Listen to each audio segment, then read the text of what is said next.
There are moments when life feels like it's crumbling around you, when nothing makes sense, and everything familiar begins to fall away. But what if this isn't a breakdown, but a sacred reconfiguration? What if the very chaos you're resisting is actually realignment? When you feel rejected, abandoned, or empty, it can seem like punishment. But what if it's preparation? What if you're not being punished at all, but being positioned for something greater? You're not failing, you're crossing an invisible threshold, the one between your current self and the version of you that can hold what you've asked for. The universe doesn't hand out miracles just because we wish for them. They arrive when we are energetically ready, when we've cleared the old patterns and released what can't coexist with the next level of our lives. Before every true miracle, there is a vibrational test. And that test isn't something outside of you. It's within. It dismantles what no longer serves you. People leave, jobs disappear, opportunities seem to vanish, and it feels like you're losing everything, but you're actually being cleared. It's not loss, it's alignment. As Louise reminded us, every thought we think is creating our future. But before you can create a new future, you have to let the old one die, the one shaped by fear, unworthiness, guilt, and yes, that part hurts. The miracle can't enter if your energy is still echoing. I'm not enough. It doesn't come when you ask for it. It comes when you can hold it. When you're strong enough to not go back to old patterns.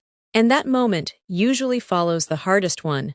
When you feel like you've lost everything. When you've been stripped bare. That's what happened to Viviana. She asked the universe for peace, for love, for a new life. But as her healing began, her world seemed to fall apart. Her job disappeared. Her relationship ended. Everything she had depended on suddenly dissolved. She felt lost, even betrayed.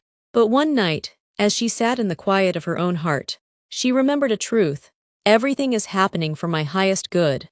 She kept repeating it, even when it felt false. And something shifted, not her faith but her resistance. In the days that followed, new doors opened. Opportunities found her. Love returned, not because of luck, but because she stayed through the test. Most people give up just before everything turns. They see chaos as rejection. But the universe isn't blocking them, it's cleaning them. Because you cannot sustain abundance from a vibration of lack. You cannot hold love if you still relate through pain. And you cannot receive something divine while still clinging to your wounds. That's why chaos often precedes miracles.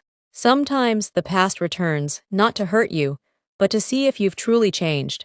Like Belaine, who had done deep emotional healing when her ex reappeared. Seemingly transformed. In the past, she would have welcomed him back. But this time, she paused and asked, which version of me is responding? She realized it wasn't a gift, it was a test. And she let go with grace. Soon after, new beauty entered her life, not randomly, but in response to her energy. Clara felt the same. After months of choosing herself, her ex came back. For a moment, she considered if it was destiny. But deep down she knew it wasn't a blessing. It was the universe asking, are you still the same? She chose herself and everything aligned. You don't need to be perfect. You just need to choose differently. The miracle arrives when your energy can hold it. Not when you demand it. Not when you chase it. But when you live like it's already yours. That's what Estefania discovered. She kept pushing love away with fear, until one day she said, I'm ready to hold what's mine. And that day, love stayed. You're not being denied, you're being prepared.